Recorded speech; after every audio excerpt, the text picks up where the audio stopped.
Over the past few years, Squishmallows have been rising in popularity, slowly taking over every market they enter. But you know, they're cute, so who cares about that?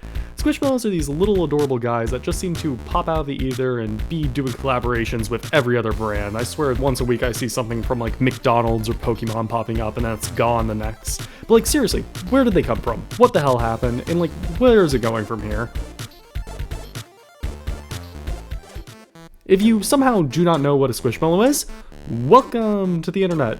And a Squishmallow is basically a simplified plushie without limbs and can be pretty much anything, but it's most often some sort of creature. All of them come with this little tag that has their name and some sort of lore about them. But it can be anything really, from insecurities to goals, or the leaf blower union where they're going to blow away anyone who stands in the way of the revolution. Honestly, they've become stupidly popular and have sold well over 100 million individual Squishmallows over the past 7 years. They didn't really end up becoming popular until 2020 for a little something called the coronavirus, and that shut down the world for a bit, and everyone was suddenly sad, alone, and it turns out when everyone is like that, a sizable plushie that can be hugged and cried into is wonderfully popular. So with a little bit of clever marketing, Squishmallow ended up filling the gap that everyone needed in their hearts, and even as everyone slowly got better and the heart mended back together, Squishmallows stuck around and became part of the popular consciousness, and became a staple in the modern toys of the United States and the world at large. Honestly, the design is very cute and recognizable. It's also really simple, so it's easy for any sort of brand to sort of collaborate with them and build off of it and iterate, so that they always had something to be releasing at any given time, which just added to their popularity and made them part of every single popular established institution. So, you know, it worked. While their original lineup included a lot of normal animals like Cam the cat, Wendy the frog, and Hans the hedgehog, who honestly deserves to be in federal prison, but we'll get into that later, they ended up branching out into different types of Squishmallows that grew progressively odder.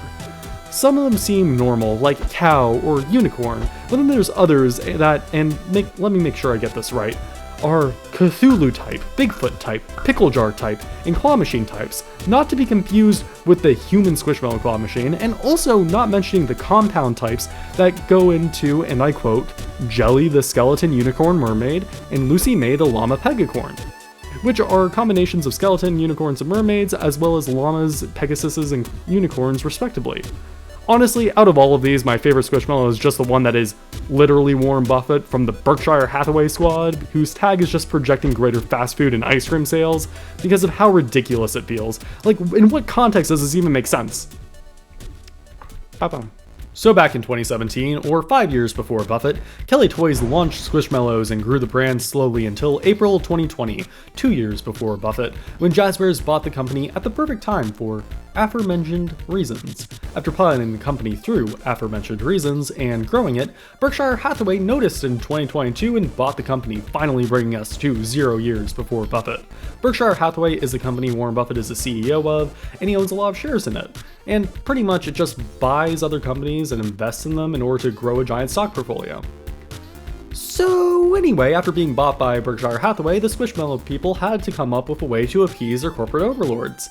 And because the Berkshire Hathaway Festival was coming up, where all the companies come together to show off, they decided to do the most logical thing and make a giant plushie throne out of Squishmallows. And also a $10 commemorative Warren Buffett Squishmallow complete with an orange cream skull. Honestly, I really like the little guy, but I will admit, it is a little bit weird to have a Squishmallow of a real-life human man, but don't worry if you feel left out and really need a Warren Buffett Squishmallow in your life. It only cost $10 back then, and today it'll only run you $350. That's right, nerds, you thought this children's toys for fun? You're wrong! It's an investment opportunity! It's time to buy on the rarest Squishmallows you can find and jack up that price for maximum profit! And that's enough of that. Honestly, Squishmallows have a decently sized secondary market a la Beanie Babies, and some of them are selling for thousands of dollars, which is as impressive as it is concerning. In fact, all Squishmallows have a rarity that's posted on their name tag, and when you have it, rare ones tend to sell for more. The rarities start with common, rare, ultra rare, and special edition, which honestly don't sell for that much. Then you end up getting to the real money with the select series ones, where only 10,000 or fewer of each are ever made, and their designs are retired each month, making them hard to find, and some sell for hundreds if not $1,000. The rarest of these is Jack the Black Cat, which was the 500th design and only 500 were ever made, making him really rare, and he sells for around $1,000, so you know, start investing now I guess. After all of the normal categories that you can find, them just selling them at given times, you have special categories like check-in series, which means you have to go to a physical event in order to get them, and collectors are willing to pay a premium in order to get it since they can't always be there in person. Warren Buffett falls into this category. After that, you have the Founders Edition series, which only includes JSK the Cat, who is a reference to the founder of Kelly Toys, Jonathan S. Kelly, whose hobbies include lattes, entrepreneurship, and tennis. Only 250 of these guys exist, and you can only get them by pulling a special card from the Squishmallow trading card packs, which sadly don't have a Yu-Gi-Oh! Game tied to them, but they're still pretty neat because you might get JSK the Cat. These guys ended up going for around 400 to 500 a piece, which is pretty decent. Finally, there's a secret rare Squishmallow, and that's a golden Hans the Hedgehog. And I'll be honest, I've got some issues with this guy, and I'll get onto them right about now. When Squishmallows crossed the 100 million sales mark and decided to commemorate this achievement, they ended up making a giant new version of one of their original Squishmallows, Hans! Our little German boy got a big golden version of himself, with a one-of-a-kind name tag signifying it as 100 millionth Squishmallow ever made, and was signed by Jonathan Kelly himself. Given away at sweepstakes and sold at auction for $15,000, this giant golden Hans is the jewel of any Squishmallow collection the world over, but for the life of me, I don't think they looked up the name Hans the Hedgehog before selecting him for this honor. You see, when you look up Hans the Hedgehog, the Squishmallow doesn't pop up like it does for almost any other character in this toy line. Instead, a small, simple story from the Brothers Grimm's Book of Fairy Tales, Hans My Hedgehog, appears instead. Now, if you know anything about the Brothers Grimm, yeah, it's Once upon a time, a farmer gave birth to a baby with the upper half of a hedgehog and the lower half of a person, like some sort of cursed Sonic OC. This baby was named Hans, and when Hans grew up, he took a rooster and bagpipes into the woods to live out his days as some sort of fantasy hermit, where he met two kings lost in the woods. He helped them home in exchange for their daughter's hands in marriage, to which both agreed, but only one planned to follow through. Later, the Lion King tried to kill Hans when he came to marry the princess, so Hans did the natural thing and flew into the castle, threatened the king's life, took the princess, attacked her with his spines, and made her walk home bleeding from her wounds across her body.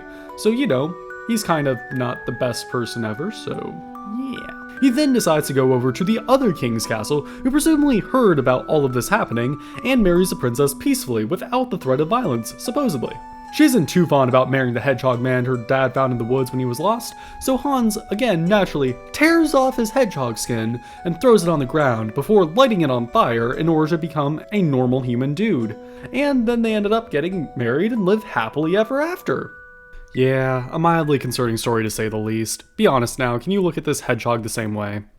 In all seriousness, this is probably just an unfortunate coincidence, and no one at Squishmallows is maliciously making references to obscure German folk tales in the naming conventions. Still, I really find it funny that clearly no one looked up the name Hans the Hedgehog just to be safe, even for like copyright or search engine optimization issues, and now Hans the Hedgehog is permanently marred with this story tied to his name.